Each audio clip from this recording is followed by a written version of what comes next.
Yeah.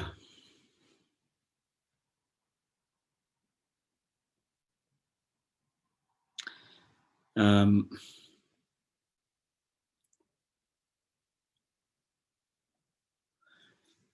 yeah, good to see you once more.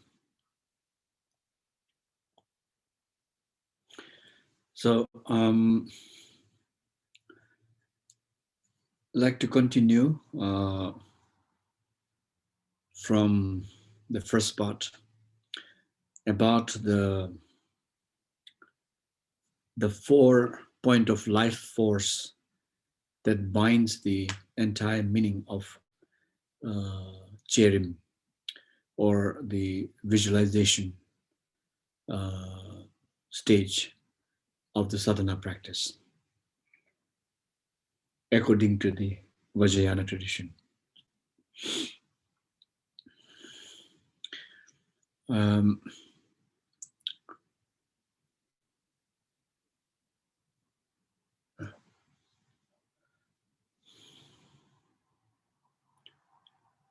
and these 4 points called life force, because knowing this is really important in order to go to the depth of practice.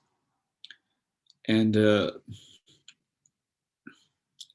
also to arrive at the unity or union or oneness in this case, or inseparability, the state of one's own mind and the mind of the Yidam or mind of the deity. So all of this practice mainly is processed or is proceed with the understanding, with the knowledge of prime model inseparability, prime model inseparateness, that that whatever separates us at this moment, uh, me, you, good, bad, samsara, nirvana, sweet, sour, all this, our ordinary experience that is very much habituated in separation, habituated in duality, uh, which is the basis of all our struggle, basically. Our entire source of struggle, misery, is mainly um, this very view on the how to say, this uh, this very view, discriminating view, let's say, uh, and unable to join, in the oneness, unable to see the things as equal, see the things as same, or see the things as pure, primordially pure from the beginning. So the entire process of the practice of this Kyerim or the sadhana practice, which actually consists of 2 parts, Kyerim and Zorim. Kyerim is mainly the generating stage, visualization stage, and the Zorim is the completion stage. Right now, we are talking mainly about the generating stage. Um, just like in life, we start something. It can begin from nowhere. It can begin with a concept. It can begin with a perception, a thought. We start something. There is nothing that is completed from the beginning in life anyway. In the very ordinary life, we plan things. Uh, we have a strategy and so forth, and then that is a generation stage, generating stage. Basically that's how we develop things, and then somewhere, somehow along the way, it has to end also. Whether it ends nicely or not nicely, that is the completion stage. Something does not go on continuing forever, you see, in the generating stage. So things do end, things do complete, things do, how to say, otherwise there's no basis for change anyway. things change because things end, and things end because things started. So like that, uh, the generating stage and the completion stage, two important aspects of the uh, uh, sadhana practice. Uh, so uh, it is the practice, the entire thinking or idea or understanding or knowledge of this practice is that things are primordially inseparate. Things are primordially equal and same, and that is the real view. That is the, how to say, the fundamental view one develops or one should develop along the path of the Vajrayana practice. Anyway, I will elaborate a little bit on this. Uh, yeah, that is actually the third life force, uh, which like in the morning part, we talked about the first life force as the power of meditation or visualization itself. Second was the power of mantra communication, uh, visual and audio in a way. Now, the third part is the third life force is actually the view, see, unchanging view. That is the mental attitude. Uh, Without a view, there cannot be path. There cannot be fruition. So view, path, action, and fruition, is the process of one's practice. Uh, so the view is very important. View is what makes the practice different. And the practice is actually to reinforce that view. The practice, no matter how long it takes, from 1 year, from 1 month to one life, or even many lifetimes, it's mainly to reinforce again and again and again that fundamental view, that clear view, that very, how to say, foundation, you see, of all practice is the view. Uh, Without clear view, without having a proper view, one cannot really develop the practice as much as one would like to. So actually, we all are different, mainly because of our views. We have all different views individually, and all our engagement in life is mainly reinforcing this view. And at times we become very stubborn. We have our opinions, we have our differences, we have our judgment, and we have our all kind of how to say, things that are really not conforming to others or others views, mainly because we have an individually different view. And all our lifetime, we've been enforcing that view. And as we get older and older and older, our how to say, thinking, our action, our habits, uh, our character becomes even more stronger, even more stubborn, because we have been reinforcing strongly of our view. So as long as the view don't change, we don't change. Um, so as people become older, instead of becoming more wiser, become more hard and more stubborn, and yeah, difficult to argue with the older people. Anyway, so because of this very strong view, uh, so that's, and then we accomplish our view in at the end of our life. No one can change me, you know. Yeah, and no matter how hard you try, okay, if you are Buddha, also come, welcome, but don't change me. Uh, yeah, so that's the thing. You know? Don't try to change me because I'm not going to change because I've already accomplished my view.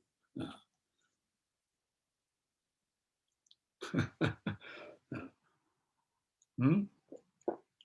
And all our actual life has been the visualization practice to reinforce that view. You see, the way we deal with our people, the way we entertain our thinking, our thoughts, the way we develop a relation, the way, all kind of things. That is the whole mark of our life itself. Is our practice of visualization ultimately to reinforce that view, and that view is very much based on separation. That view is very much based on habitual tendency of a duality. Yeah.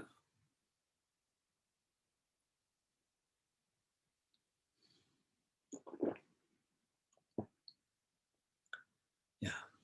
We can change the Buddha, but the Buddha cannot change us. Yeah. So no matter how, even 100 Buddha comes, we will change them.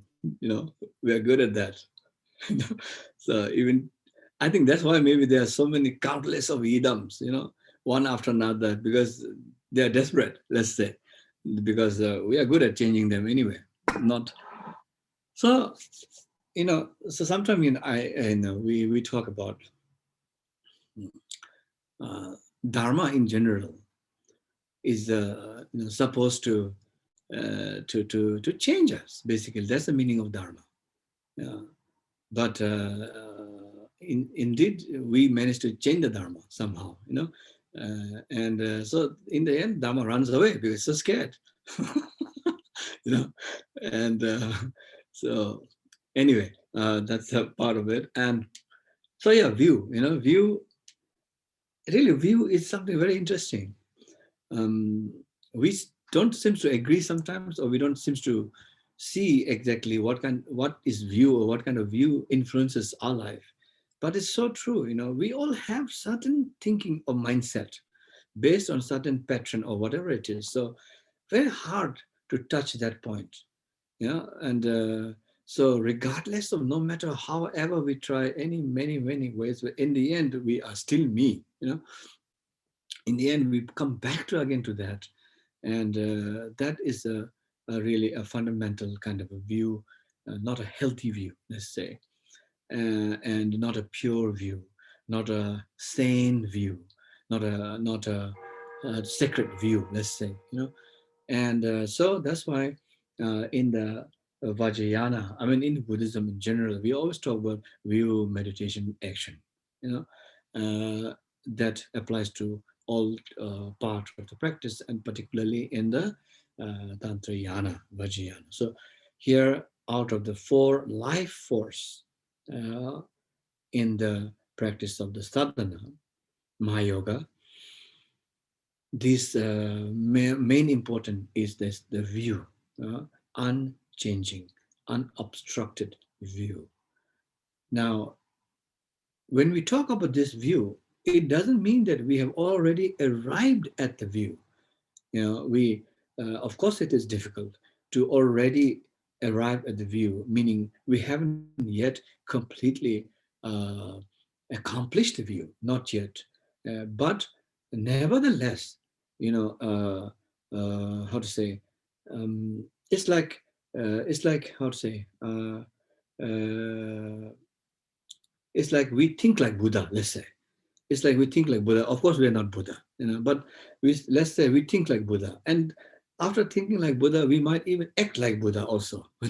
So we act like Buddha. We are not yet Buddha yet. But by thinking, by acting like Buddha, maybe after some time there's a chance that we might become one. So that's a kind of a view that is implemented from the beginning. And this is what really also sets apart the out of the 9 yana we talked about, 9 different schools of Buddhism according to Nyingma. What sets the difference is the view. You see, So in the inner tantra, the 3 chapters or 3 parts of inner tantra, Mahayoga, Aniyoga, Ati Yoga, the basic fundamental view is important. And the view here is that all are fundamentally, primordially pure. In the absolute essence of the primordial mind, from the beginning, there is no sense of separation. There is no sense of duality. Therefore, primordially, all things, whether nirvana or samsara, are pure in the oneness, in the expenses of that uncontrived natural state of mind. So that is the view of the inner tantra. Very important view. Um,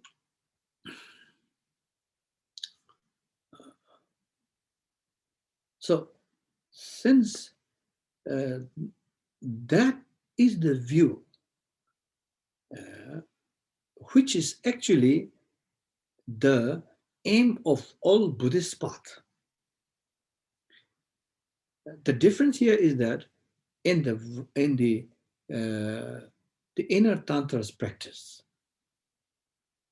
or let's say in this Mahayoga, Aniyoga, Ati Yoga practice, the view itself is taken as the path. The view which is the result, which is the aim and result aim of all other previous path. In the Dzogchen tradition, the result itself is taken as a path. So from the beginning itself, the view is already in conformity with the result. See, that's why the path is different. In the previous other path, the view is something very distant, or the result is something very distant.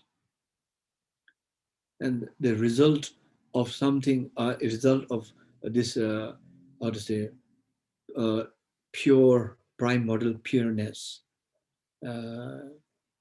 equality, oneness, the luminosities, these are something to be accomplished eventually as an aim somewhere. Whereas in the Dzogchen tradition, the inner tantra tradition, the result itself is taken as a view. So we begin our practice with a view that is already very close to the result. And for this matter, due to the difference in the view, development of the view, due to the, how to say, the power of this incredible, strong view, so the path is therefore considered as more short in terms of reaching the goal.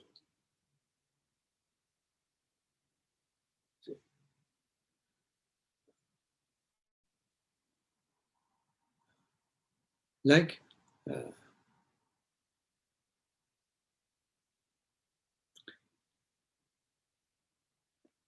if someone starts the path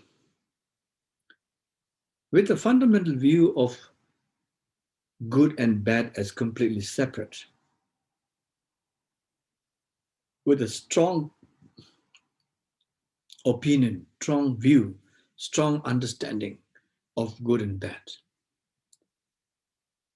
Yeah. And then starting to proceed through the practice. That path is certainly longer to arrive at the ultimate fruition of oneness or pure, primordial pureness, because the view itself was very hard. The view itself is so polarized In the Dzogchen tradition, the view is very close to the ultimate nature of all phenomena, pure from the beginning, uncontrived.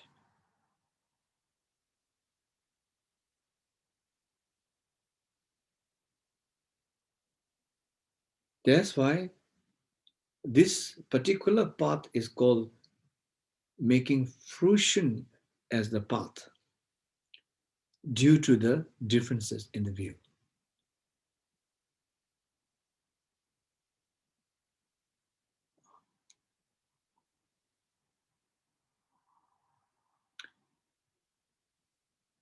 Some words that you may have heard: great bliss and emptiness. Bliss, great bliss, are certain words that you may have heard associated particularly to Vajrayana teachings and practice and so on.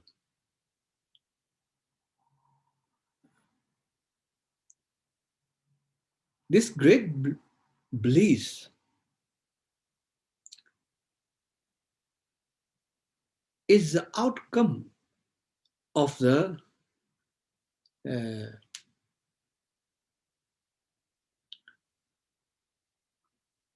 outcome of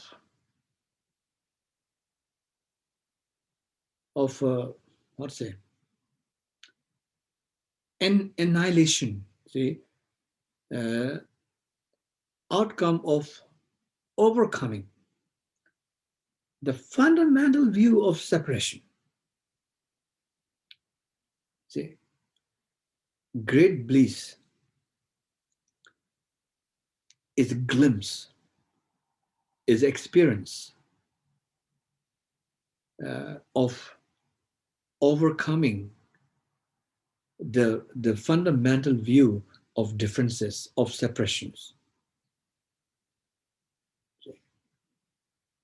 Uh, when the uh, when the struggle of this fundamental view of separation, good, bad, me, others, of this struggle, when this struggle is some kind of ended or some kind of annihilated, and even for a brief moment. So the absence of that struggle of separation is what brings the result of experience as great bliss.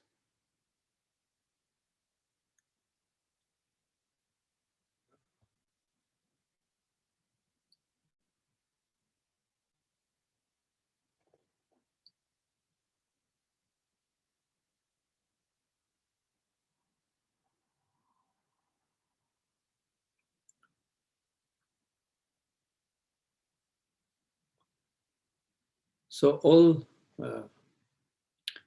phenomena primordially pure,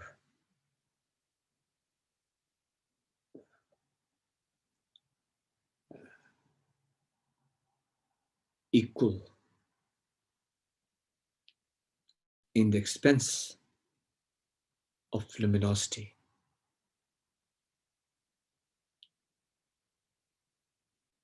That is a glimpse of great bliss.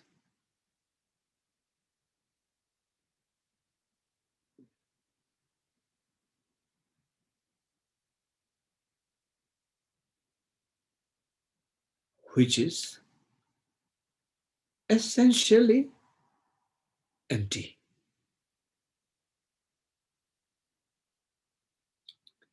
Great bliss and emptiness.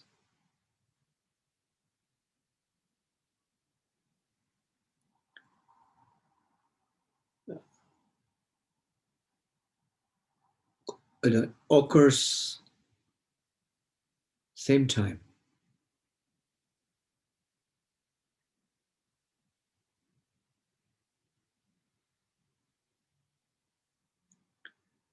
if one understands that, even with a glimpse of experience,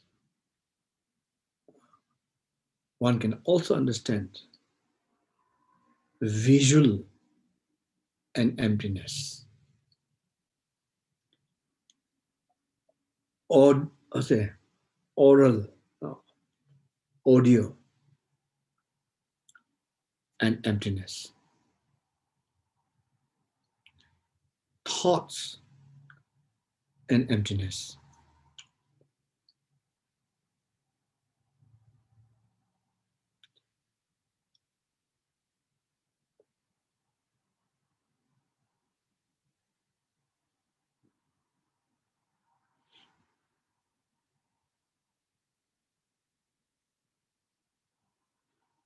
All physical appearances, whether that is appearances of the Buddha or appearances of samsaric being,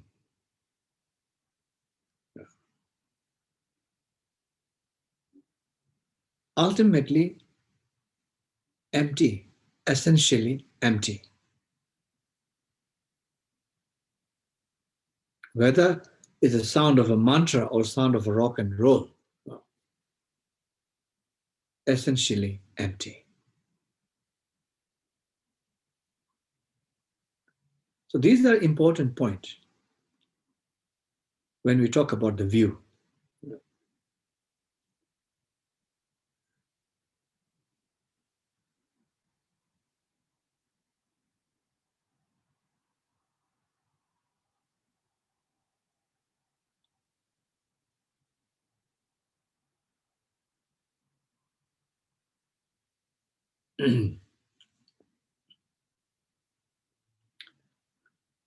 Because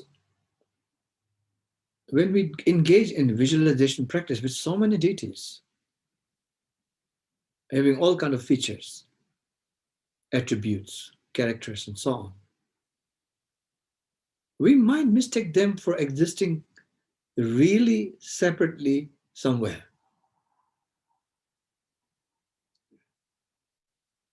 Yeah, like a entertainment kind of Disney characters of deities.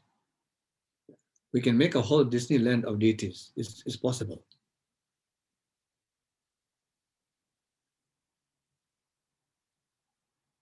If we begin to think that all these deities are really somewhere existing solidly, concretely like that, that's the whole point we're missing.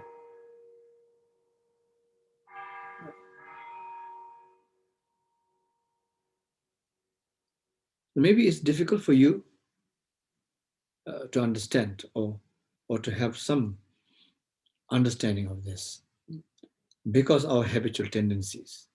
We're so strongly embedded in the thoughts and process of something existing solidly, permanently, concretely.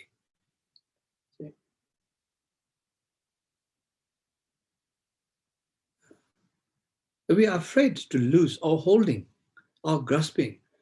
We need a ground to hold on to in order to prove our existence.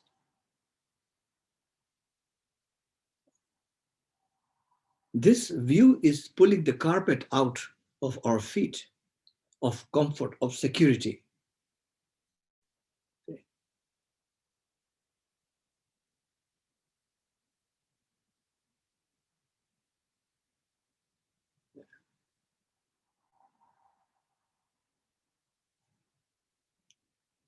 It's good to feel secured, to know that, to feeling that I have 2 feet standing on the ground. Then you're told that no, you have only 1 feet. Then you're told no, you have no feet.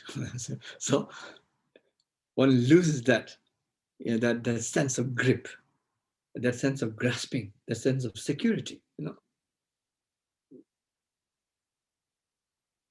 So the view of Tantrayana here, especially the Dzogchen view, is really primarily pure. Nothing exists in a concrete sense as good and bad. Primarily pure, therefore one in the expense of luminosity. Therefore, every experience in that state is great bliss.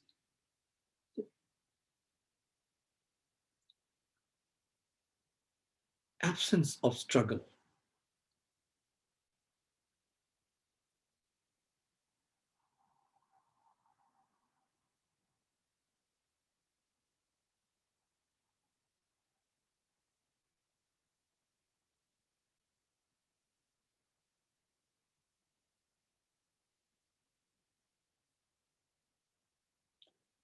Understanding that view is the key. Yeah.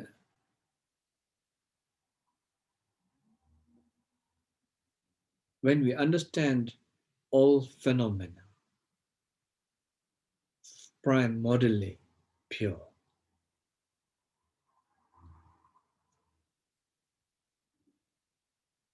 then we can easily understand deities.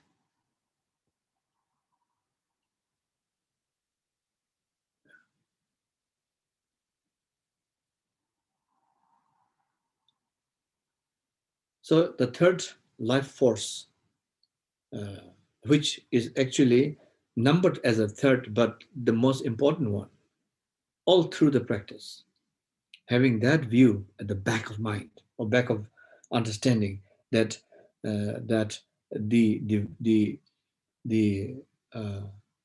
non-existence, or that the non-existence of separation of impurities of all phenomena, primordially pure and equal. Therefore, every field is Buddha filled. Therefore, every living beings or living beings are all Buddhas and Bodhisattvas or deities. Every sound is sound of mantra. Every thought is a thoughts of enlightened mind. You know, so with that, then visualizing the deity, knowing that the deity primordially does not exist outside of my own pure energy of mind, my own pure mind, or my own fundamental mind of primordial, you know, how to say, luminosity. So it's uh, uh, like watching the rainbow. The rainbows are vivid, colorful, clear, yet transparent. There's nothing we can hold on to the rainbow. We cannot grasp a rainbow, but yet it is vividly colorful and clear, transparent, present. In the same way, we visualize our deities incredibly detailed in, as I mentioned earlier, at the same time knowing primordially non-existing in the way we think normally. So it's a body of light.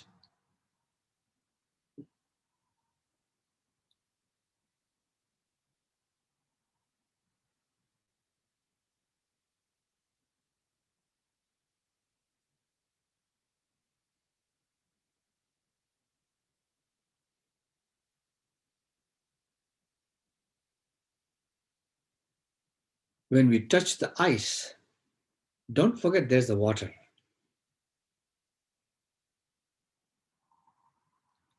Essentially is water.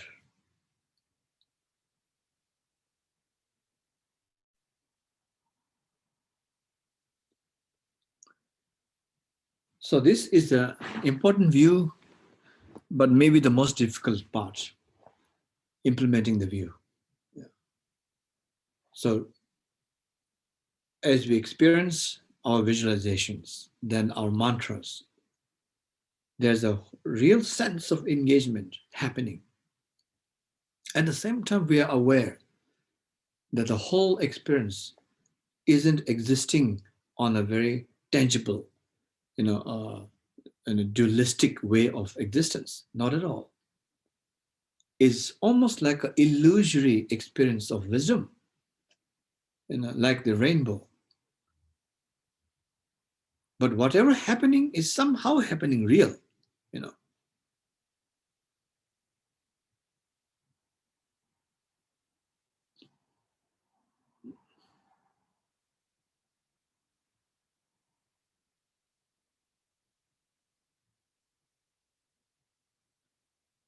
When we do this practice, then the entirety of Buddhist philosophy, of Buddhist view, is understanding that all phenomena doesn't have inherent solidity or existence. Exactly comes to understanding on this point. Nothing inherently exists on its own. Therefore, illusory, empty of any inherent existence. Deity practice is nothing different from that.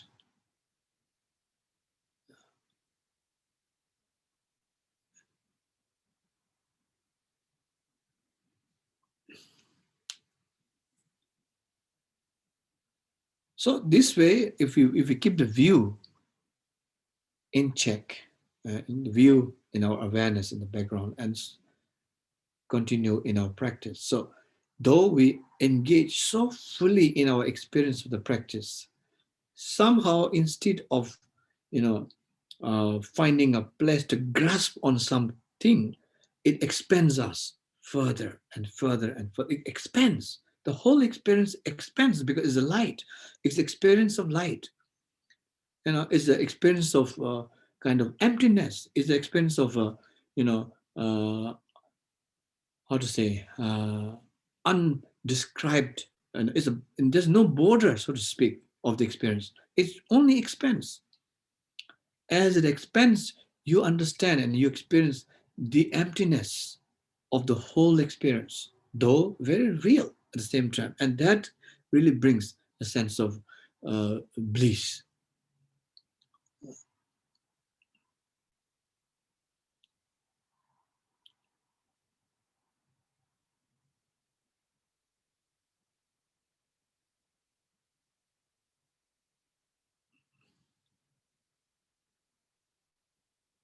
So when you walk out of that practice,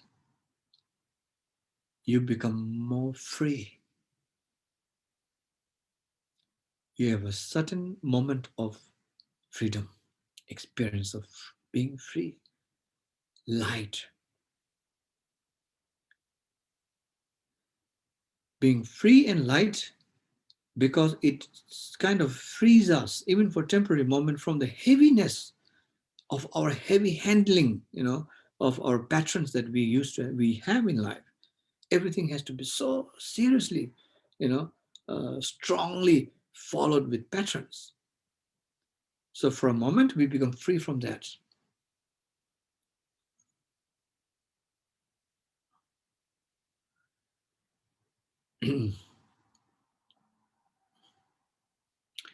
So that is the view. And based on that view, the, the, the life force of visualization itself is the meditation. View, meditation, and the mantra is also meditation, is also action. View, meditation, action.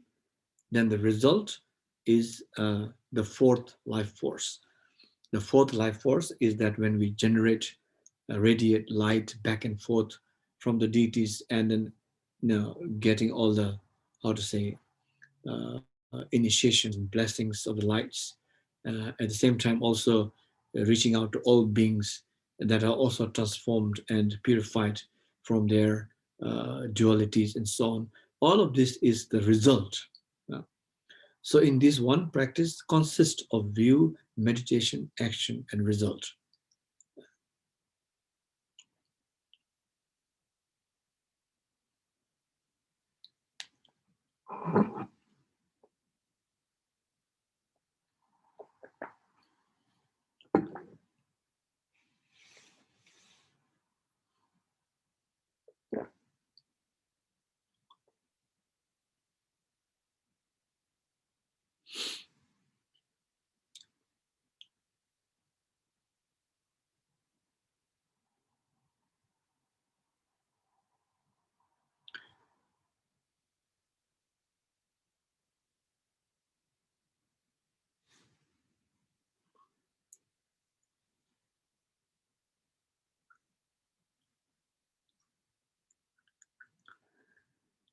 We call deity or divinities or gods and goddesses, if you may use such words.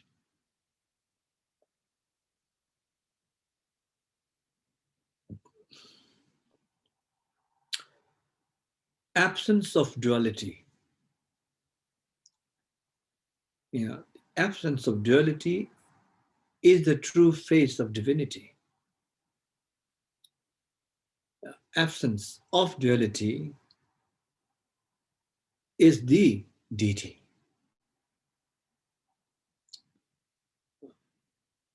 So any wisdom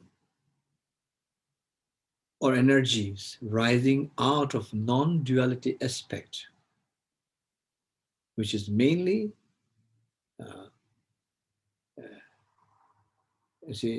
free from any dualities, such energy is the deity energy. Such, I'll say, wisdom is the deity.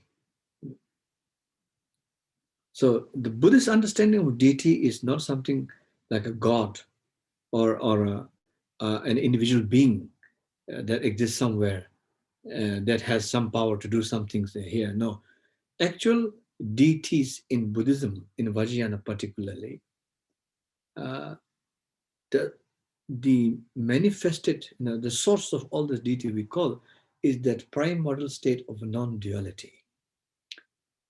That primordial state of non-duality is the mother of all deities, meaning mother of all good things, mother of all good thoughts, all good visions.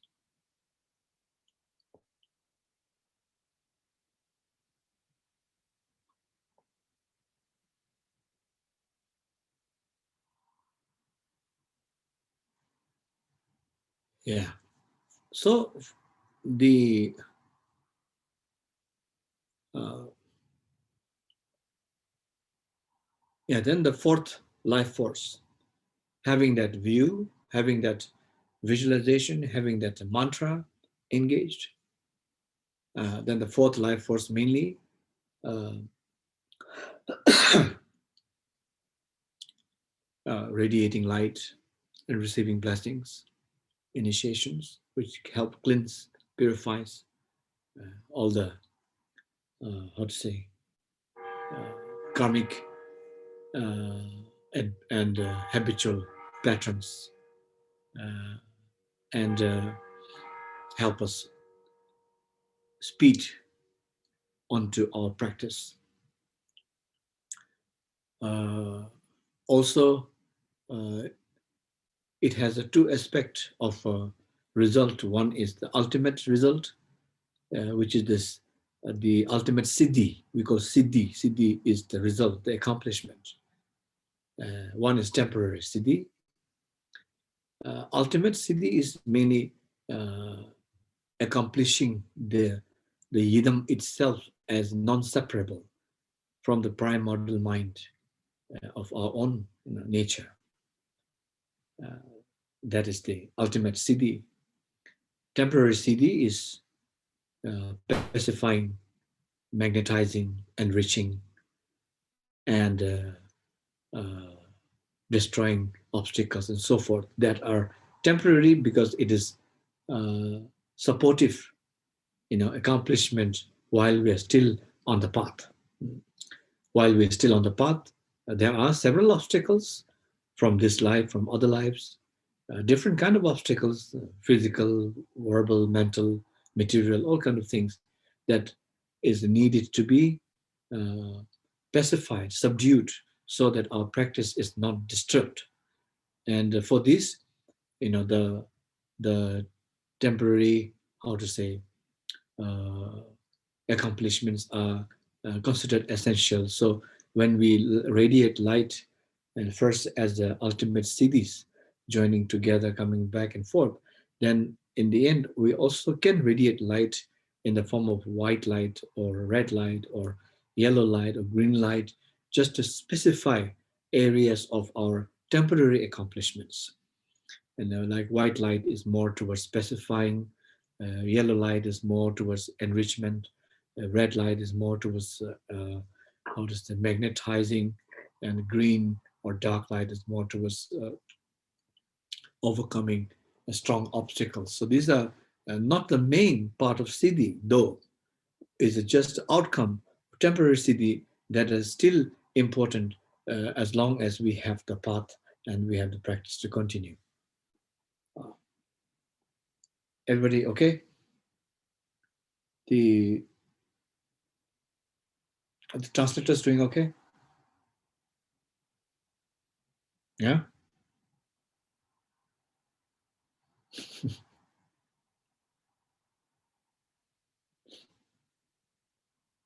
Yeah.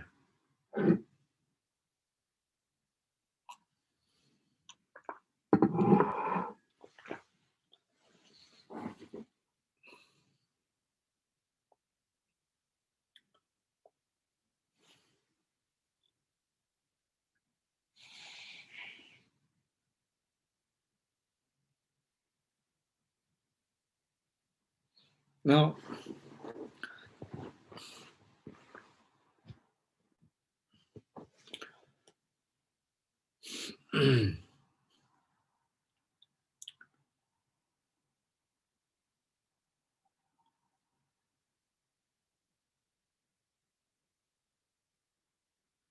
this practice, even done collectively, like Drupche, Drupchen, is still a very individual experience, something very intimate.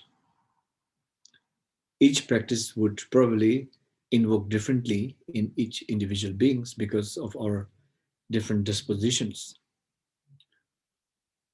So the practice should be regarded very sacred in a way that not to be discussed publicly, our experiences. Uh, and one of the most important factors here is not to harbor many doubts. Doubts brings many obstacles more than help. Uh, it's true we have not yet really understood or realized the views, or even we may probably not have much acquaintance or much accomplishment in the visualization itself of the deities. And it's true that many of you may feel this whole deity things very foreign, is totally outside of my context of my culture and my upbringing and so forth. So you probably have great difficulty in making it and bringing it home inside you as a practice. You see, there are several ways of difficulties that you can face. Uh, Nevertheless, uh, the uh, doubts are something not very healthy, and it's always good to have less doubt. And to clear the doubt, of course, it's important to ask any misunderstanding or any things that you don't understand. You can always ask your teachers and gurus regarding the practice. Um, and also not to have too much hope either, don't have too much expectations, because the teachings of Vajrayana teachings particularly, they are very great to hear actually, the view is such an incredible thing to hear, but to actualize that takes a lot of time, a lot of effort. So sometimes we might get so excited and get so overwhelmed by and very good news of excitement and this and that, but in practice we may not able to follow as we want to, and then we might lose our courage and interest very soon. So don't be discouraged of failures, of difficulties, of mistakes. Increase more trust and more strength into the practice, and most importantly, in this tradition of sadhana practice, this trust is important, devotion is important, And all these factors are very important. I mean, anyway, if someone follows Vajrayana, devotion plays a critical role here, even though it has no room for blind beliefs, but devotion is critical here. And for a lot of people, devotion is a problem. A lot of people really, devotion is a big issue and big problem right these days. And especially we are all very skeptic people and skeptic minded people, and everyone has their own incredible opinions about what is right and wrong, and what should be right and wrong, and we are so quick in judging every other, including gurus and so on, whatever not. So I think it's important that really it's important to work with with uh, sane and healthy form of devotions. Um, Also, you may understand that uh, increasing the sense of concern, kindness, and compassion to others also helps to develop devotion. They are not so different from each other, you know. And most often, we find ourselves when we have a problem with devotion, we also have a problem with compassion. Uh, so I find myself also in my years of experiences that whenever there is a sense of compassion rising, there is a sense of trust and devotion always. That automatically brings that reinforcement in the trust, in the practice, in the gurus, and in the yidams and whatever, all these things. So compassion and the devotions, they really work side by side. They are not separate at all. And if also possible, if you have a true sense of devotion, also compassion just comes easily.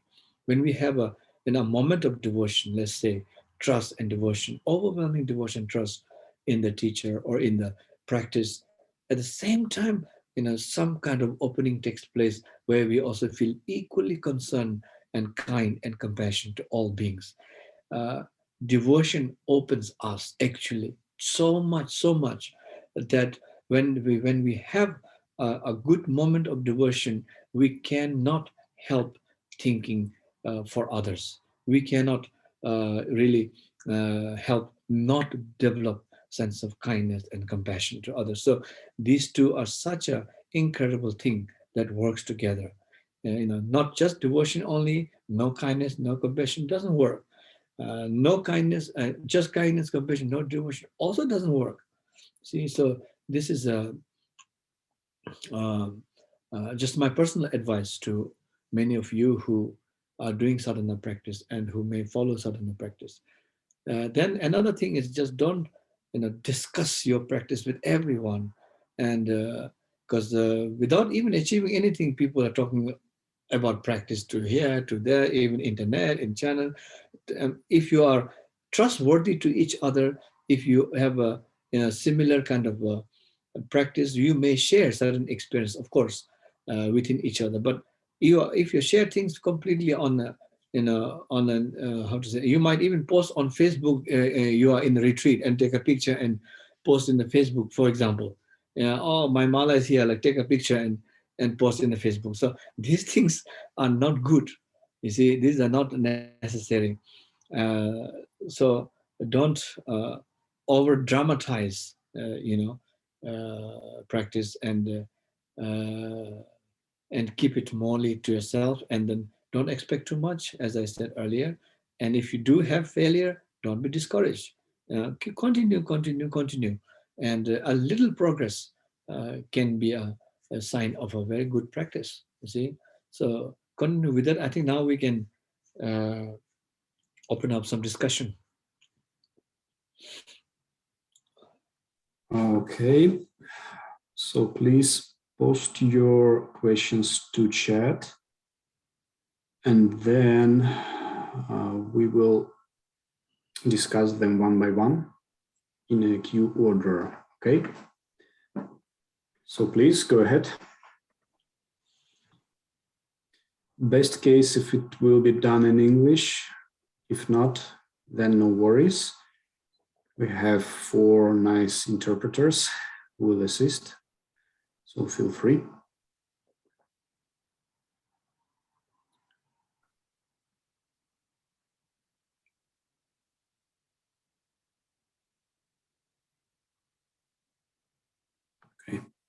need a bit time. No questions means that teachings were very clear explained. Okay, first one. How do I visualize mantra? Can it be in English or Russian letters? Yeah, that's good. Mm-hmm. At least your mind is working.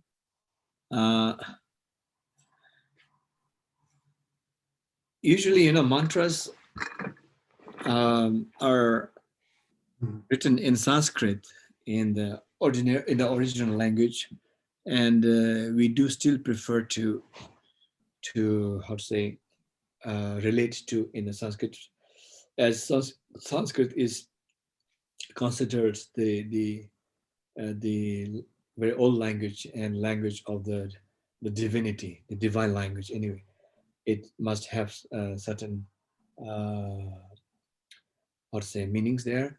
But yes, you can also do it in Tibetan or in your own letters. The sounds may be the actual mantra sound, but the letter can be in your letter, whether Russian or English or whatever helps you to really, you know, connect to the mantra, connect to the practice, so that you can feel free, whatever you want. Okay.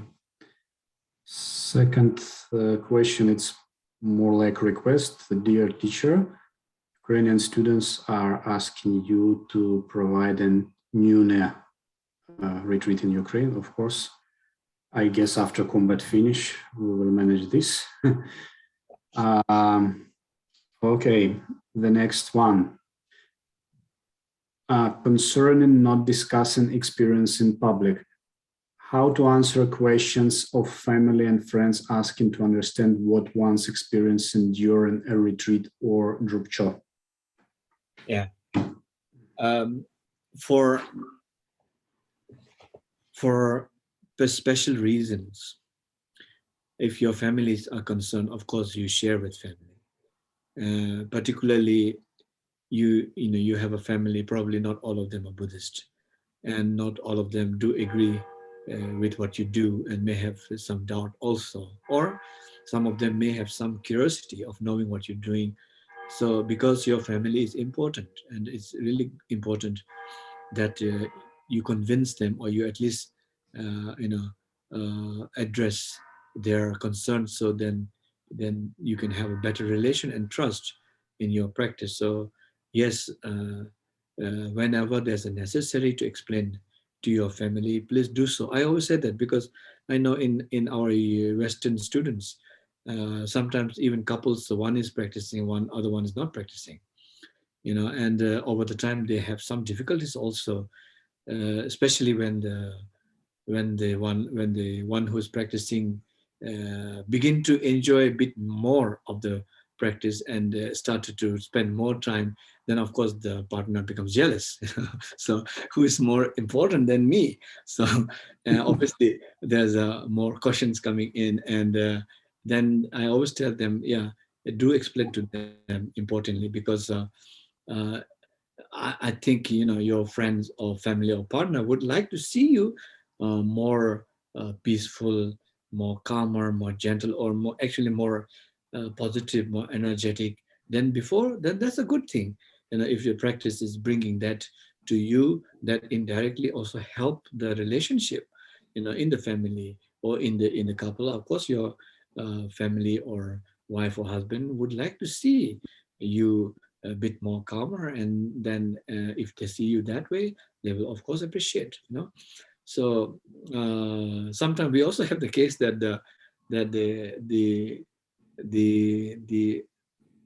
the other partner who was not into practice slowly becomes so inspired from one's partner that it also started to practice, and then actually eventually the second one practiced so good that the first one leaves the practice, you know. So this also happens in our situation. So yeah, I would advise, as far as there's a necessary within a small group of people, friends and family, please share. That's okay. Okay. Then, could you please tell in more details how to imagine 6 classes of beings to make them more free? Usually, there are different ways of imagining them. Like for me, when I do practice on my regular basis of practice, at the end of this light radiating to receive the blessings and things like that, at the end of it, then again I radiate light out, and first bringing it to, say, the health realm, and just visualizing or imagining incredible amount of suffering, mainly due to anger.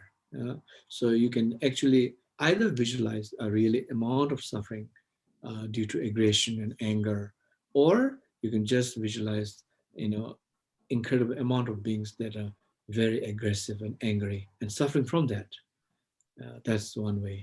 And then I bring that light like towards all the beings who are, again, very in a very desperate state, destitutes, out of their own experience of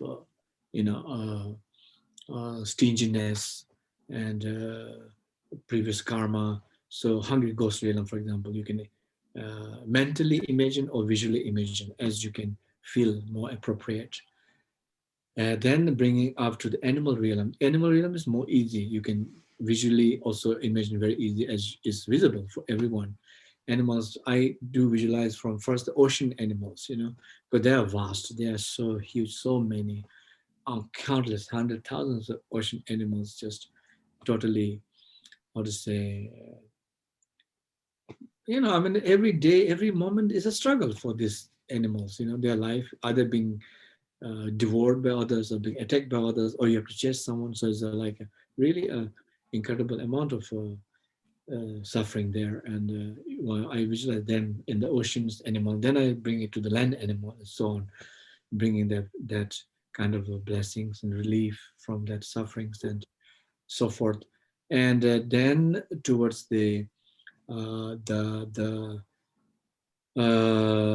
God's realms, which also suffering from extreme stubbornness or extreme, pride, ego, for example. Then from there bringing it to the Asura realm, which is again realm of jealousies and another enormous suffering out of envy, out of jealousy, and so on. Finally, bringing it to the human realm. And the human realm is mostly driven by desire, actually.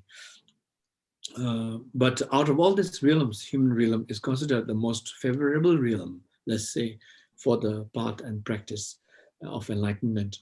Therefore, you radiate light towards the lowest kind of realm first, and then gradually going up to the upper realm and finally to the human realm, and then ultimately seeing that all are actually, purified in their minds and in their karma and so on. Then everyone indeed become primordially pure, like the Yidam or Buddha, all of them. So in the end, you bring them to the inseparability from oneself. They are the deity, they are the mantra, they are the pure realm. So nothing else is actually there that is separate, completely separate from each other.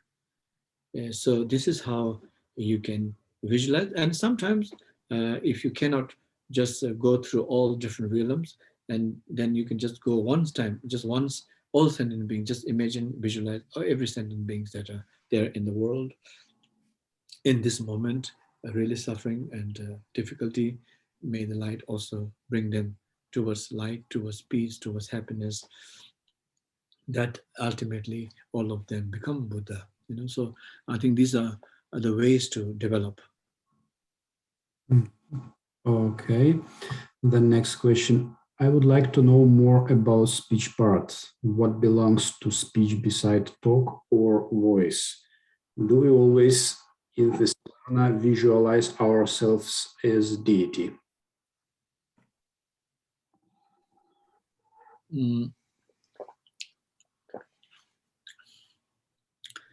Yeah, each speech part is the audio. What's the audio in the sense that it's not just a voice, but a sense of communication.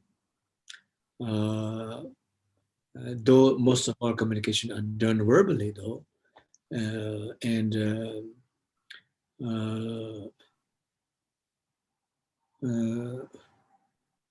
yeah, so anything that connects, I would say, the power to connect, between us and others, the sense of communication, sense of context. These are what you call the speech. It can be word, it can be all form of communications, sound, music, whatever.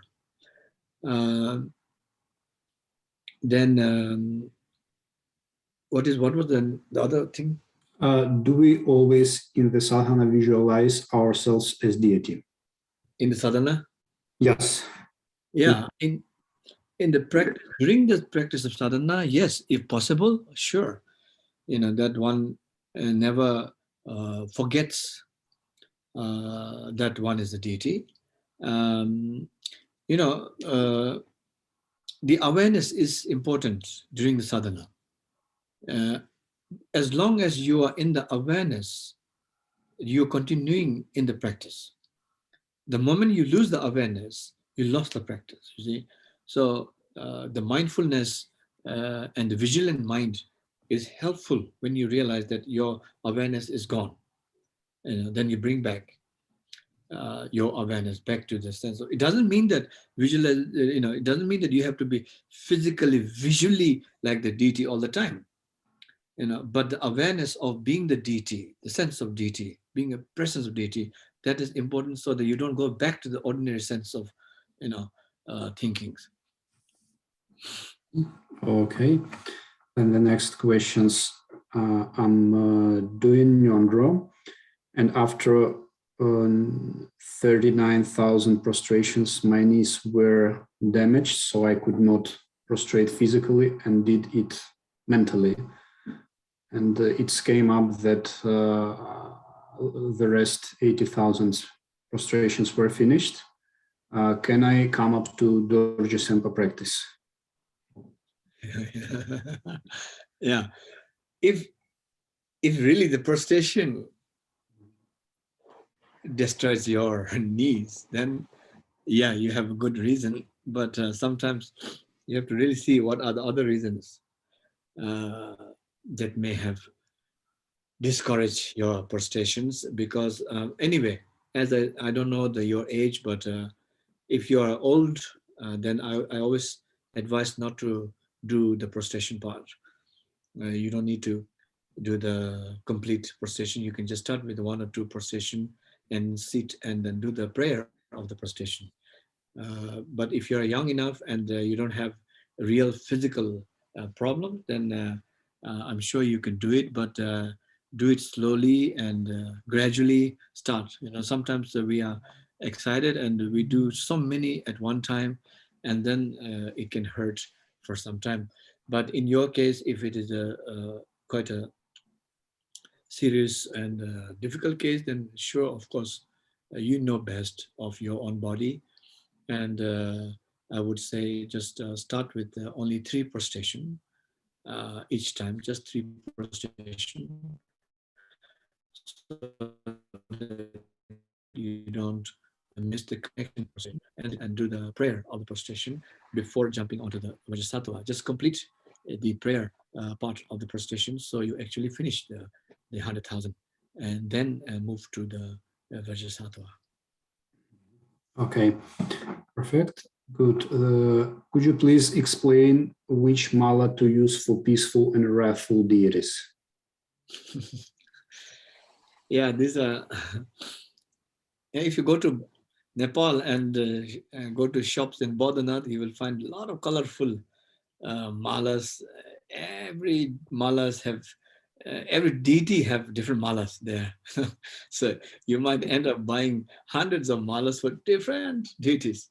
But in the end, this all the malas will just start to get dust and collect dust.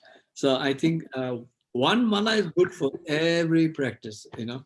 Uh, Traditionally, yes, there's a mala for peaceful deity, mala for wrathful deity, but those are really about someone who's engaging in lifelong practice. You know, so since we are doing maybe once a week, or I don't know how, once 2 3 days, or so, I would suggest mainly go for one mala.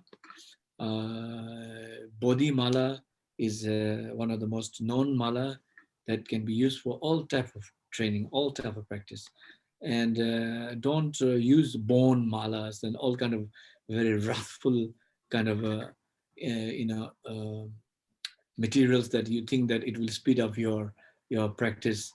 Or if you start to use the bone mala and you start to drink in kapala and eat in bones, I don't know what. So no need this.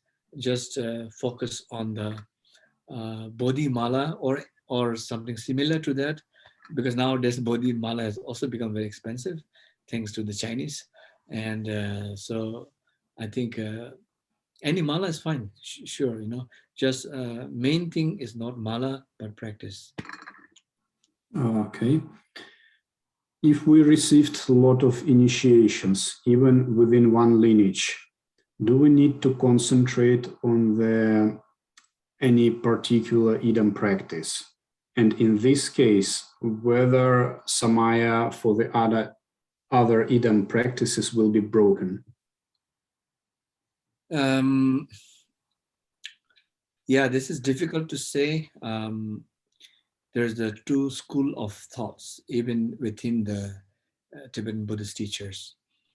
For some, initiation should be okay to be given to large publics who may not necessarily be be engaged to just one lineage or one samaya, but as a source of blessings.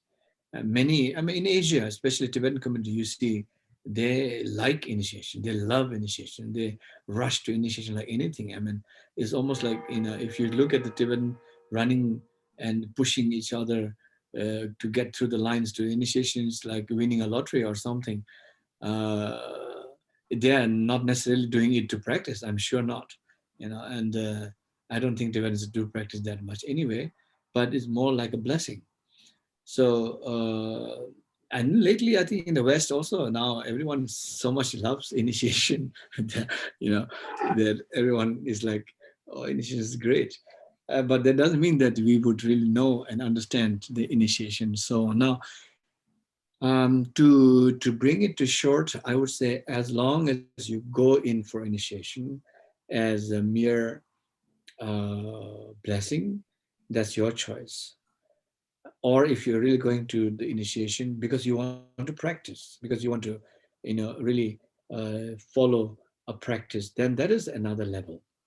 That is another level, because then for that you need to be already connected to the guru from whom you're going to receive the initiation and instructions, because then you really want to follow the practice.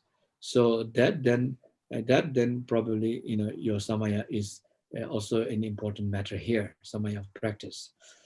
um, I heard my father as well as some other masters saying, those who have this kind of similar problem, those students who loves to run through every initiations and every lineages here and there, but have problem in the end, you know, gather too many initiation, too many samayas, and they are lost at what to do, what not to do. And my father suggested just do one main practice, you know, the main practice, meaning who is your main teacher, a main lineage, and then follow that practice and consider all other lineages or all other deities are included within that practice, then it's okay. But but if you receive initiation from everywhere and in the end you don't have a guru, you don't have a lineage, and you don't practice at all, that would be not very nice. Okay. Rinpoche, could you please give lung on a mantra of loving eyes, means Chenrezi? Huh? Could you please give lung on the mantra of loving eyes? Loading and in brackets, Chenrezi. is eyes. No, okay. Yeah. So lung on Chenrezi mantra. Okay. Sorry. Okay, we go for another question first. Okay. Да, после другие. Which hand to use for peaceful and wrathful deities practices? Which time? Which hand? Left, right? Yeah, hand. To use for peaceful and wrathful practices. You mean for mala? Yeah. Looks like yes. If you have 4 hands, what will you do?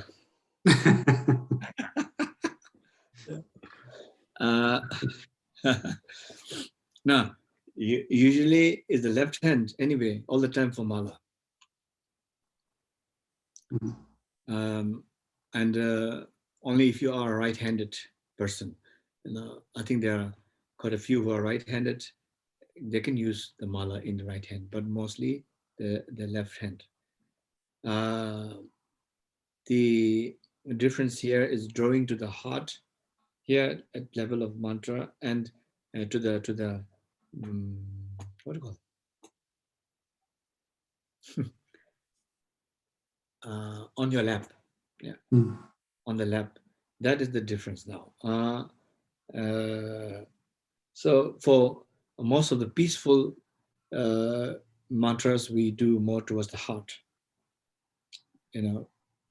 Doing blessing the mantra towards the heart, and for most of the wrathful, we place it on the lap. So these are probably some of the slight differences in how you do it and how you use the hand. The pulling of the mala, usually is not necessarily, not exactly just pull right straight like this, but more like round pulling, just circle and pull. And with each pulling, you actually imagine the deity coming closer to you, with each pulling of the beads. Next, yeah.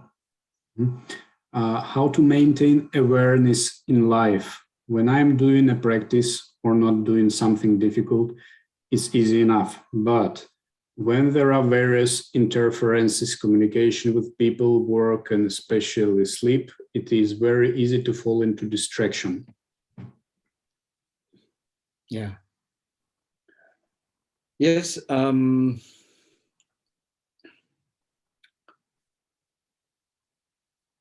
It is.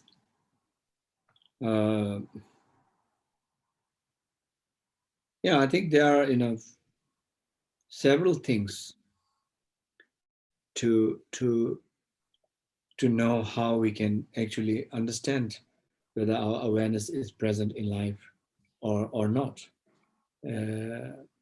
First thing is to see whether whatever we engage with, are really what do you call?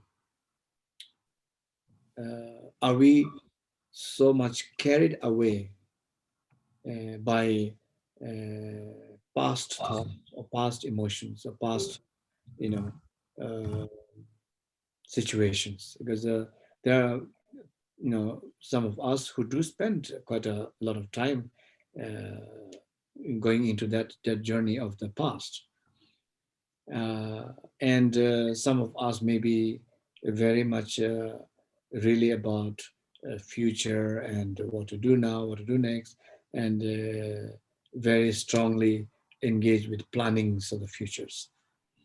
So if you find yourself caught between these two very strong habits, then you probably don't have much awareness in the present moment. Now, awareness has to be linked to present moment always, not all the time. I mean, not the only thing though, but most of the time, for a beginner, awareness should be more linked to the present moment.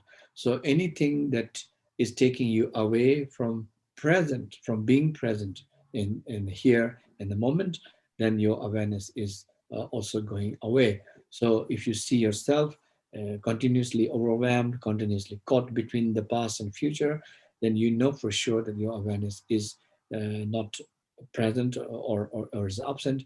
So to bring it back to the present moment is the first important step. And this you can bring back through your vigilant mind, your mindfulness, whatever makes you see that you are making a lot of trip. Second thing is that there are several people who have a compulsive, repetitive patterns. It can be nice ones too. Nice, repetitive, compulsive patterns too. It can be just, you know, just useless also. And we give a lot of importance, or seems to give a lot of importance to little things that may not be really matters much, but because of our compulsive behavior or compulsive, repetitive patterns, we tend to really get overly stuck with things, and I think that is also a sign that your awareness is not present. We really have to, how to say, develop some sense of awareness when we discover that we have this kind of patterns. That is not very healthy, not very helpful. I see that I do see people having a really kind of compulsive thoughts or feelings, or certain things that you do compulsively, and that is far away from the reality. And for that, I really advise that it's not a very good habit. It's better to reduce through a sense of awareness. And then, of course, if you see yourself constantly in bad thoughts, constantly in bad anger, emotions, constantly very negative anger, negative emotions, then that is also absence of awareness. You need a sense of awareness to come back. uh, you know, you may, of course, find every reason and logic to justify, why you have this kind of bad thoughts or bad feelings or something. But uh, the main thing is that it's unhealthy. It's destroying your peace of mind. It's destroying your physical health also, and it always disturbs your practice if you are a practitioner. So this way, certainly, is not a healthy thing to do, and you need again to bring back your awareness in these situations. If you find yourself so many of this kind of emotions going on. And yeah, finally, if you are not practicing, then you need to practice. That's where you bring back your awareness into your practice. Okay, next one, a bit long. When we visualize the light from mantra from our heart center, as far as I understood, it is irradiating to all dimensions. And the same is irradiation of light from the heart of the deity in front of us. When we offer this light and all the best to all Buddhas and Bodhisattvas, do we imagine that we do it together from our heart as a deity and from the heart of the deity in front of us? And when the light is coming back, is it coming again to both me and visualization in front of me? That's the first question. Mm. Yeah, you got it right. That's very good, very precise question. I think it's a wonderful. Yeah, I may have explained in the beginning that we have the self deity and the deity in the front. which is of course inseparable. But because we have still a sense of practice to continue, therefore there is a self deity and a front deity that must be maintained as a way of communication, as a way of receiving the blessings and so on. Now, once the light radiate out from your heart syllable, the mantra light radiate fully from your body, from the malas around, it first radiates to, to the front deity, and then the front deity is fully invoked, completely invoked, and together from there, the light travel, your light as well as the light of the front deity together reaches out to all the Buddha field. Now, after then, the Buddha fields are probably fully invoked and the light, collectively sent back to us. You can. There's two way of doing it. One way of doing it is receiving all the blessings in the front deity, and then from the front deity radiating fully that blessing to you. That is one way of doing. Another way of doing it is then collectively, as the light radiates back to you, you receive the blessings together, with the front deity. So whatever works better for you is okay. Okay. Then second question, Rinpoche, thank you very much for guidance. Rinpoche, please give my heartfelt advice to those who are sent to the war effort against their will, including Buddhists. How not to lose sight and compassion, not to succumb to the fear or being killed and continue to practice in such an extreme situation. So as you may know, in Russia, there is mobilization, and a lot of people now are forced to go to war against Ukraine against their will, even if people not support or don't want. So. Yeah, I just heard recently about this development, and I'm of course very sad to see these things, and so many people doesn't deserve this, but for some very mad, strange decisions of few people, so many innocent people's lives are at risk and being lost and destroyed. However, it's a very collective scenario where individually as a one person we can't do much. At the same time, we could all pray.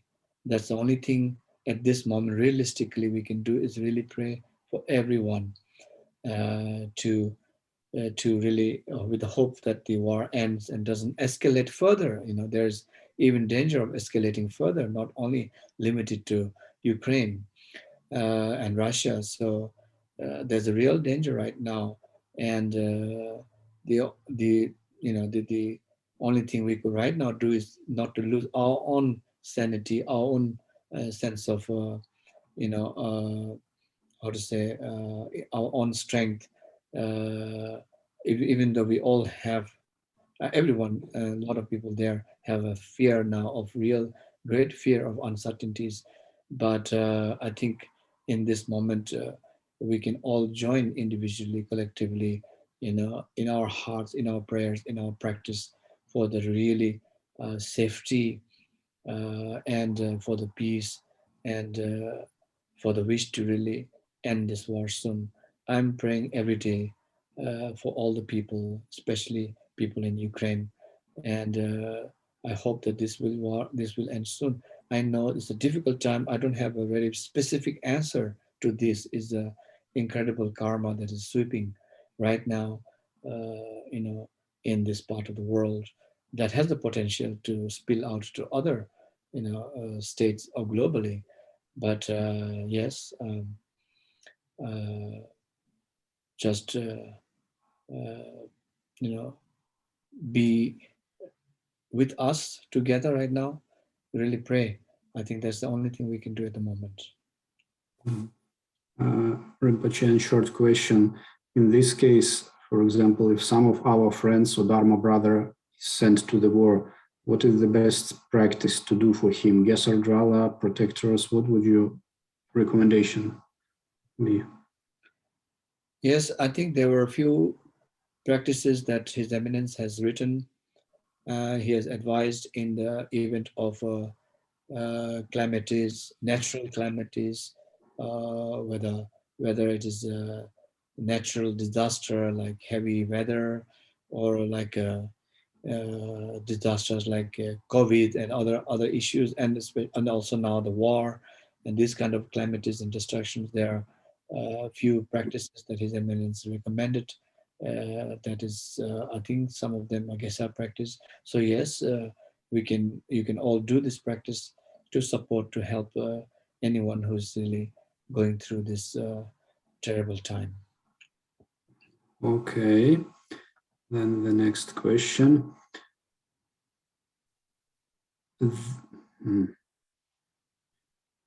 That is different of understanding of yidams in different levels, Mahayana, Vajrayana. Sometimes context is not clear.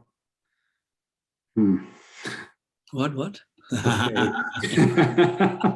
Okay, maybe is there a difference of understanding of yidams in different levels, means Mahayana and Vajrayana, because sometimes context is not clear. Yeah.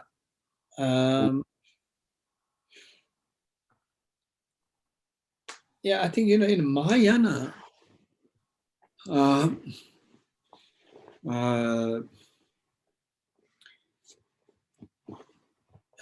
okay, let me just explain this way. Maybe it's easier.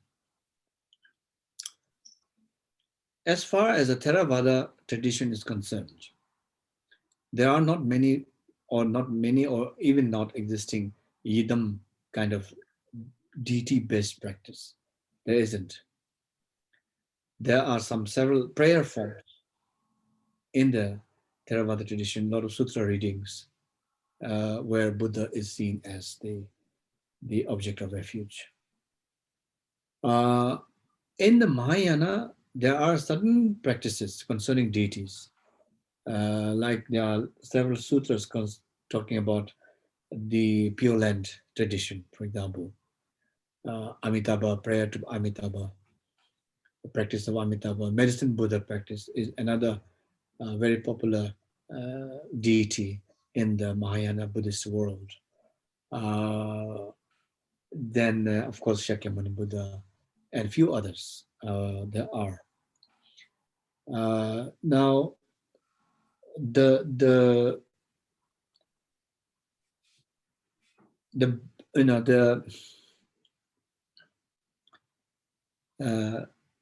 the basic view of seeing these deities and the pure lands may not exist truly separately on its own, but more to do with the purity in our own mind. So that kind of basic understanding may be same in the Mahayana and the Vajrayana. However, the tools and the ways of visualizing the deities are quite different in this matter. The ways the deities themselves are presented are also different. Even within the Vajrayana, from the Kriya Yoga, Upa Yoga, to the Maha Anuati, bit different.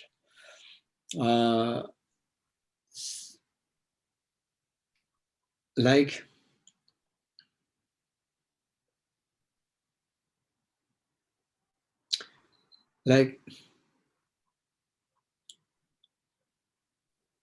the Pure Land tradition or the Mahayana traditions of deities are still very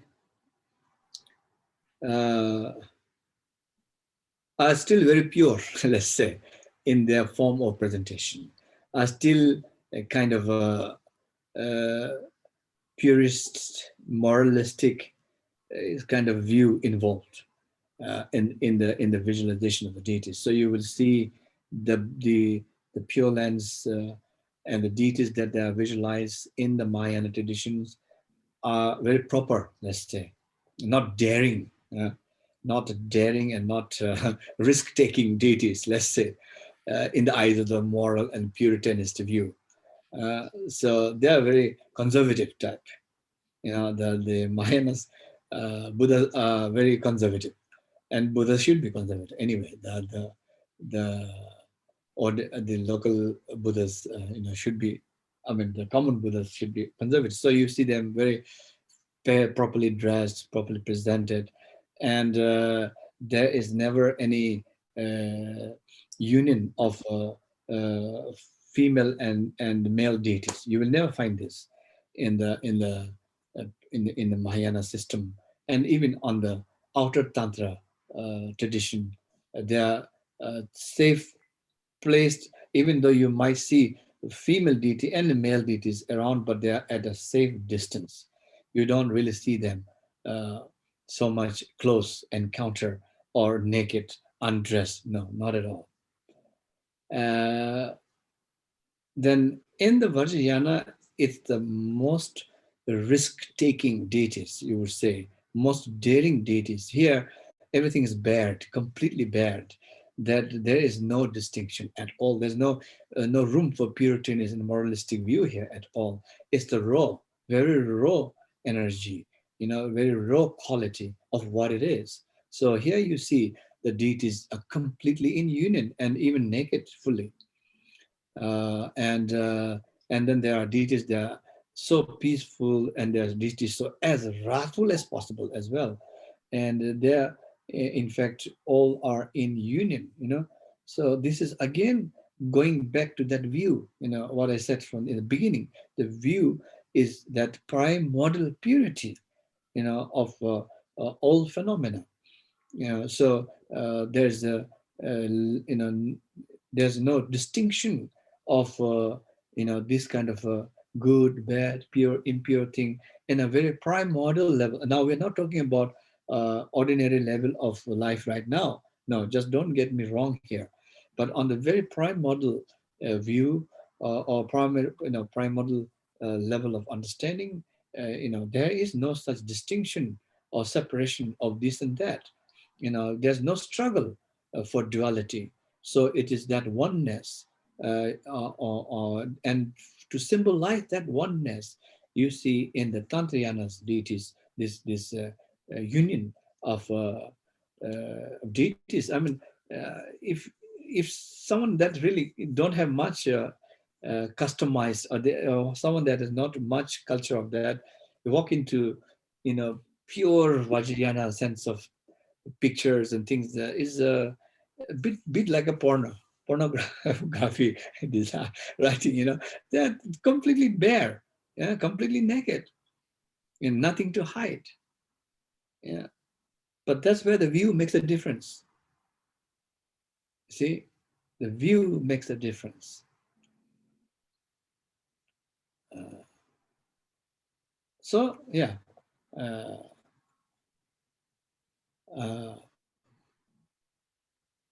Yeah, so that is a certain difference in the way of presentation. So that's why some people may not be comfortable, with the Vajrayana, inner tantra's practice of deities, and even the visual may not be comfortable because it's your disposition, your own, interpretation. And some are equally easy with such practice. So those are the difference. I mean, very small difference that I can say. Okay. The next question. If for the Buddhist there is the probability that he or she may be sent to the war against his will, not now, but maybe in some future, do you recommend to leave the country if there is an opportunity till more calm time to prevent this, just not to get into this situation when you would have no choice? Very nice question. Thank you, Moscow Sangha. Yeah. It's a difficult question. Um,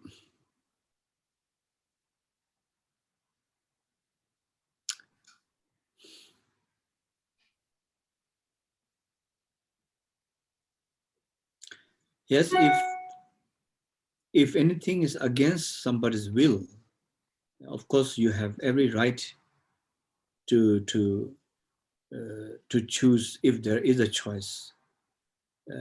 Every right to choose uh, uh, to escape from that force against your will.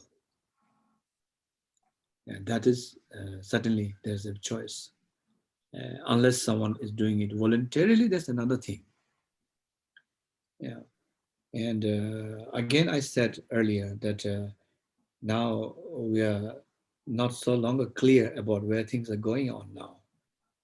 So there's still a great deal of confusions and probably the possibility of losing more life unnecessarily. So yes, if you could find a way to escape, I think it's good. Okay, the next question. Can I visualize only during mantras, means recitation? If I have difficulties reading in Tibetan over sadhana, my eyes are busy reading in Tibetan. Is it better to learn all the text by heart in this case? Yeah, this is, I sympathize with you completely. I would feel the same way too. And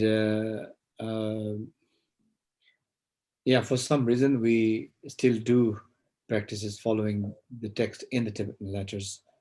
And I don't see how we could easily do it in our own languages in the future anyway. So, but our sanghas have given a great deal and effort in translating this text, and I think many of you are enjoying that now. Very grateful to all those translators, who really put a lot of effort, making sure that uh, that uh, that they are at ease as possible in terms of not being able to understand what you're reading. Uh, so yes, even though the actual text is done in the Tibetan, there are still a great deal of translations being presented. So I would suggest from time to time, when you're not doing the practice actually, maybe good to uh, how to say good to read these translations time to time, so you can memorize, or so you can also, how to say, to you can understand the meanings, and it helps you to do the text next time in Tibetan. That's one way of helping yourself. And then unless the sadhana is a very long sadhana, but otherwise, if you are doing it regular, then more or less you can manage by heart. You see, it's like prostration prayers. In the beginning, of course, yeah, many of you struggle. You first you want to prostrate, then you have to look at the text, and then in between looking at the text, you forget how to prostrate. So there are a lot of struggles to manage, but ultimately you memorize the prayers. So then it's become very swift and fast, right? So like that. Um, the practices eventually may become easier in the heart. Now, another thing is that if for quite a long time, if the practice become quite troublesome, then I will also suggest you to just do practice in your language a couple of times, few times here and there, so that it helps you to not lose the inspiration and not to discourage you further. So yeah, I know this is not the best form of practice, but at the moment we are doing our best. Okay, next one. What kind of tantra teachings, deities were given by Buddha Shakyamuni during his time? Did he use some ritual things for the empowerment of the tantric deity? Wow. Yeah, Buddha Shakyamuni, as I explained earlier, many of the higher tantra, the inner tantras, are taught not in the present form of his, I'd say, feature as the monk, rather transformed himself into, let's say, the Vajradhara or Samantabhadra, or even directly into these different yidams. And so in those cases, uh, they have used different materials and objects to confer the initiations, but may not be necessarily as object we see today. What we are using, what we see today, common object of substance of initiations are very concrete and uh, necessary for people like us. But when the communication takes place on that level, I don't think they need such a concrete substances that we need now. So as we have also three line of transmissions, one line of transmission. Anyway, all of this, the Vajrayana text and lineages are in fact based on the three lines of transmission. So the first and foremost important line of transmission is mind-to-mind transmission. So here, mind-to-mind transmission is, even the one who's giving the transmission is the Buddha himself, or the Vajradhara, or the deity themselves, who is in the most highest in a medium of a mind, so to speak, and the receiver are really great bodhisattvas and highly accomplished beings, and not like not like us right now. So then when they communicate, they don't probably use even words. They don't need to use words. There is a high level of transmission taking place on just mind to mind, and that is called the mind to mind transmissions of that level of body, or that level of entity.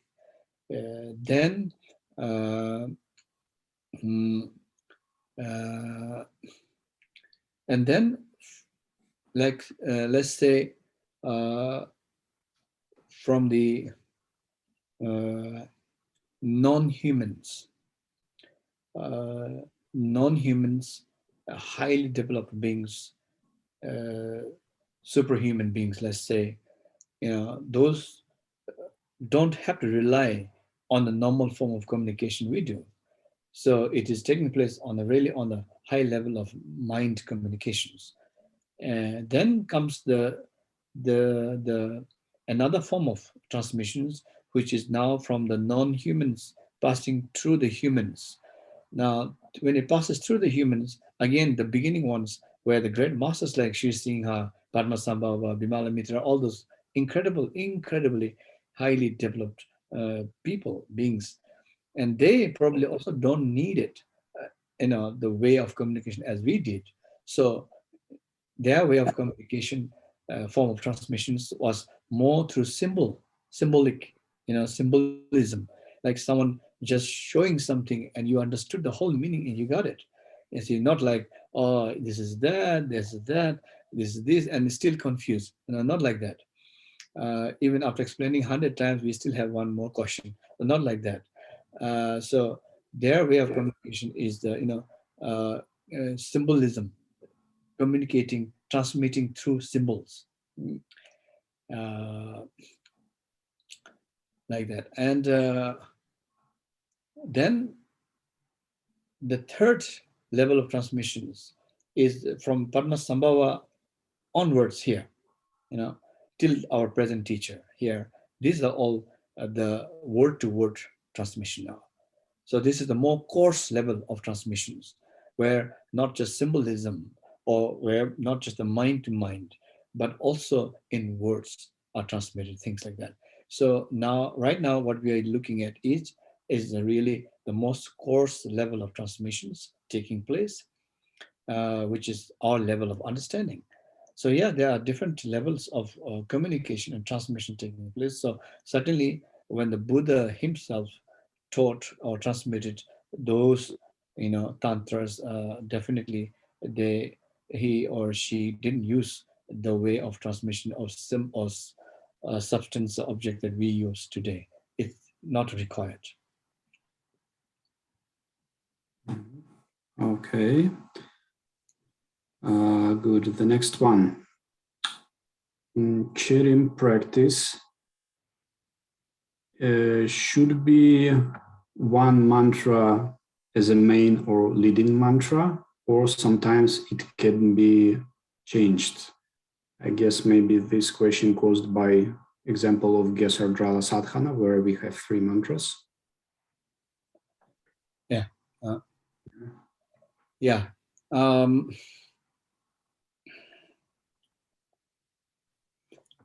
In the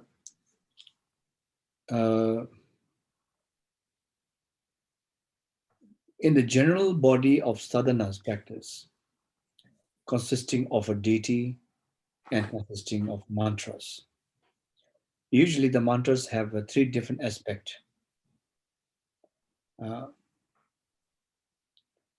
That corresponds to what we were talking about earlier of the process of mantra, how we visualize the mantra. Now, the first mantra, always the most important mantra. If there are 3 mantras, the first one is the most important mantra. The first mantra is the mantra to invoke the deity and to receive the blessings and accomplishment on oneself. See, without that, we cannot perform or function other activities for other beings. So if you have 3 mantras or even 2 mantras in a sadhana, first mantra is the most important one. Then the second mantra is then when we begin to radiate that light now to the other beings. First one mantra is to invoke the deities and the Buddha fields to bring the blessings onto us, accomplishment onto us. Second mantra would be then to radiate that mantra, that light, to all sentient beings. So then the third mantra, if there is third mantra, then this would be to engage the 4 activities, as I mentioned, that the last part, the 4 activities like pacifying, enrichment, magnetizing, and the destroying of obstacles like this. So if you give an importance to it, obviously the first one is the most important. Second one is second most, and third. And in number time, the first one is the highest number of accomplishment. For example, if you are doing 1 mala of practice for the first mala, for the first mantra, then the second would be just 20% or 30% or even 50%. Then the third mala, third mantra should be just 10%, for example. This is how you divide. Okay. Then the next one. Oh, wow. Dear Rinpoche, during lunar days, we do several sadhanas one by one. For example, 25th lunar day, we do Yeshetsugyal sadhana, then protector puja, then Narakongshak, then again we go back to Yeshetsugyal to completion. The question is about visualization. What should we do with the Yeshetsugyal visualization after we transfer to Hayagriva? But we still didn't finish Yeshetsugyal sadhana. And after Narakongshak, I have rebuilt Yeshetsugyal, but we are already closer to the end of the sadhana. I can't go at the beginning again. My mind is not so powerful, and now for now to keep a lot of visualization at once. What is your advice for such days like 10th and 25th? Oh, it's great practice. Usually within one sadhana, when there's a involvement of 2 or 3 more visualizations involving. Then what happens, for example, when you're doing a Shitojit practice, and then you arrive at the, let's say, Solka, right? Where you become the Hayagriva. So in this case, the Yeshisogyals itself transform into Hayagriva, meaning the Yeshisogyal has not left anywhere. The Yeshisogyal is not completely forgotten anywhere. It is the very Yeshisogyal herself transformed into the Hayagriva for this particular purpose of the Solka. Yeah. Then in the Narakongsha, when you do the Narakongsha, you actually come back to the Yeshisogyal. You come back to the Yeshisogyal, and not just you come back to the Yeshisogyal. Now you also radiate in the front, the entire, the wrathful and peaceful deities, the Shitro deities, which are again a manifestation of the Yeshisogyal. See, so you again never leave the Yeshisogyal visualization at all during the Narakongsha. You are the Yeshisogyal. Here in the front is the 100 peaceful and wrathful deity Shitro, and to whom you are doing the Narakongsha. Once the Narakongsha is finished, then you come to Tsok, right? So when you come to Tsok, then again that whole deity dissolves, and you are again back to Ishisogyal. So you don't leave the Ishisogyal till the end of the practice. Okay, then one more question.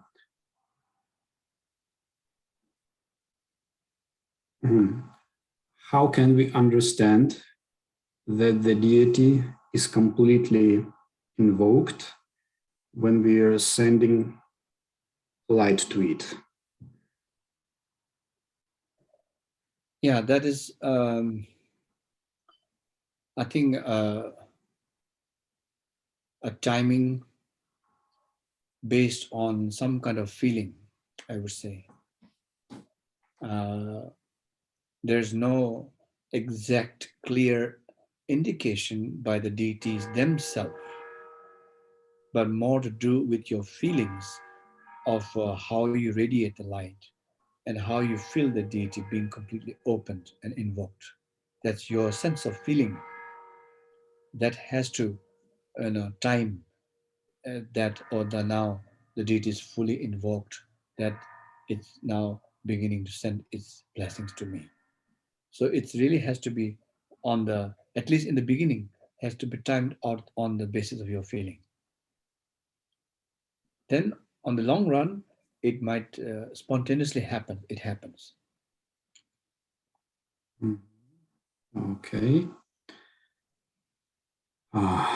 Next one.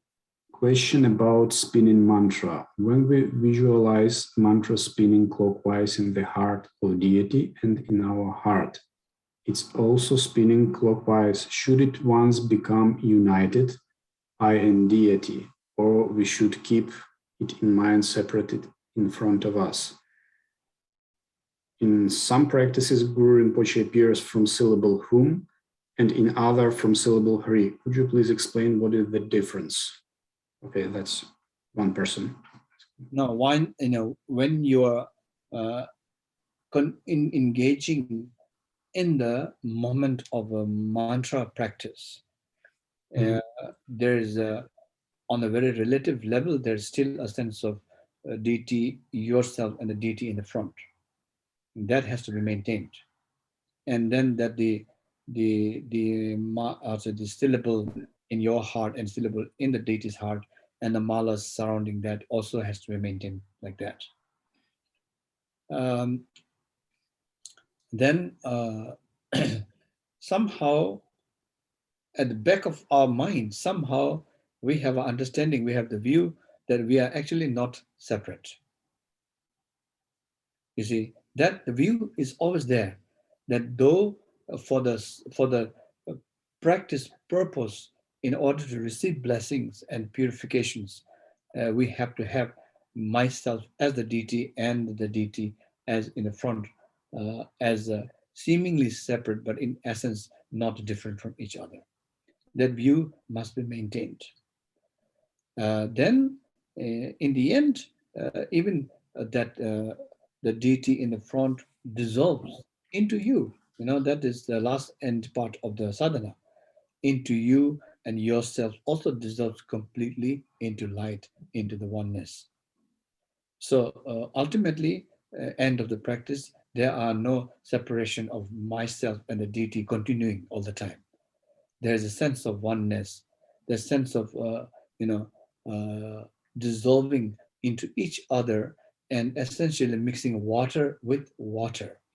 So you are in the sphere of the primordial awareness in the final moment.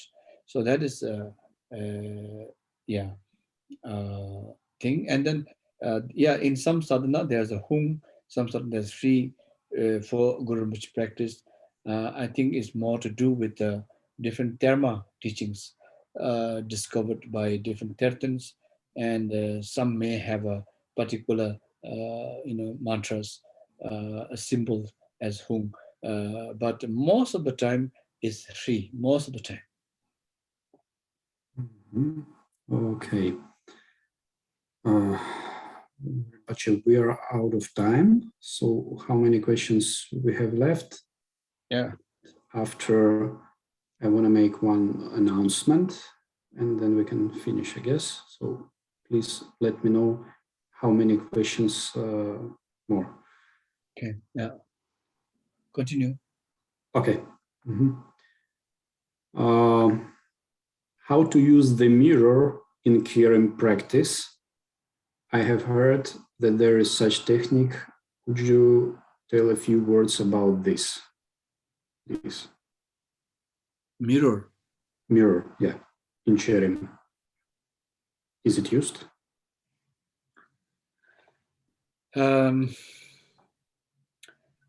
Not really, as far as I remember.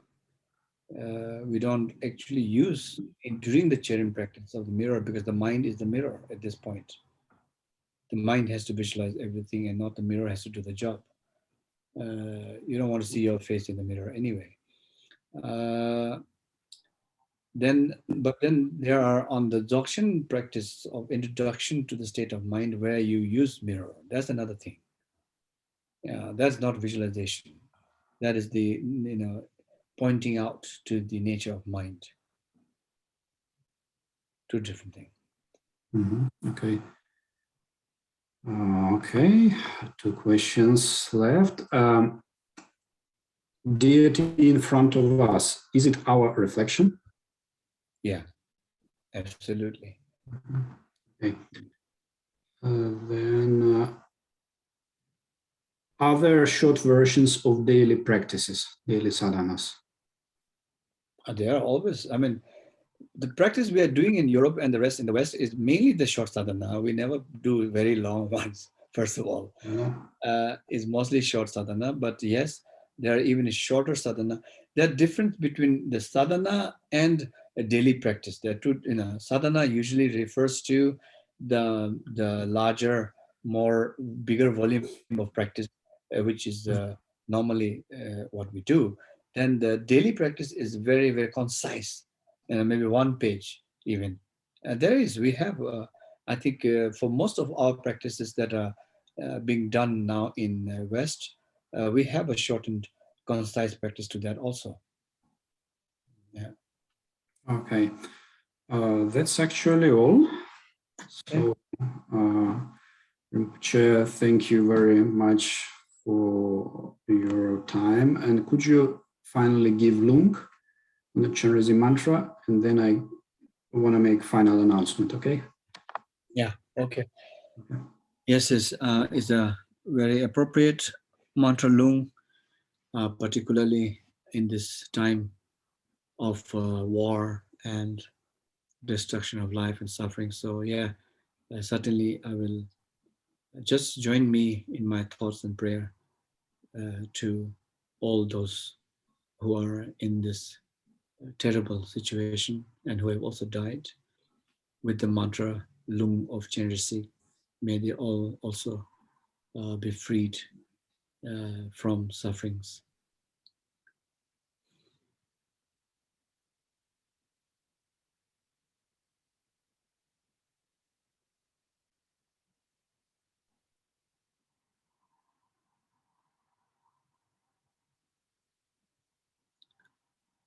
Jo Junji Mage Kundo Dosa Jinji Unaji Tuji Jinji Nola Jere Zila Chanza Omane Beme Hon Omane Beme Hon Omane Beme Hon Omane Beme Hon Omane Beme. We can all recite Omane Beme Hon Omane Beme Hon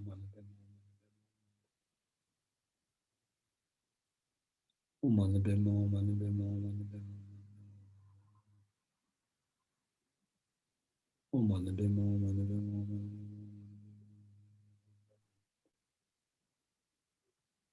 Omane Beme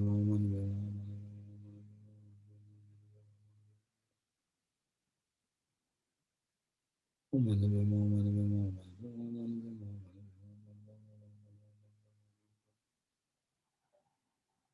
Omane Beme Omane Beme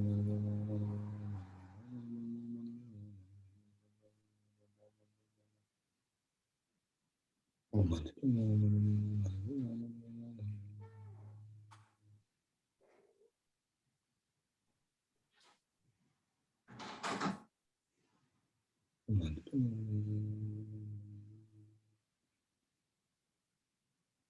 Omane Beme Omane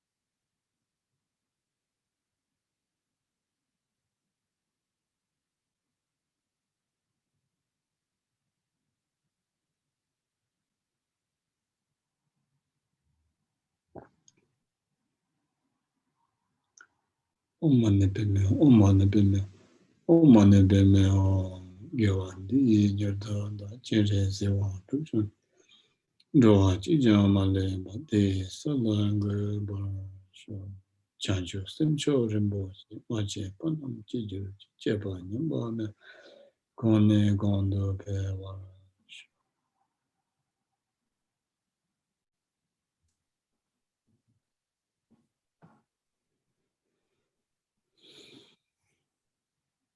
Okay, and final announcement is, dear brothers and sisters, next week there will be Hayagriva retreat in Rik with Gyetrul Rinpoche. So please, everyone who plans to be there physically or participate online, complete your registrations and inform. And I will drop the link now here in chat if it's necessary. So you may see that too. Here we go. Okay, so that's it. Rinpoche, very big thanks once again. Very, very precious teachings, very clear explanation in a very, how to say, very complicated part by very simple words. It's very hard to find nowadays. And thank you very much once again. And thank you for your prayers and your support and all the good things you do for us. Thank you so much.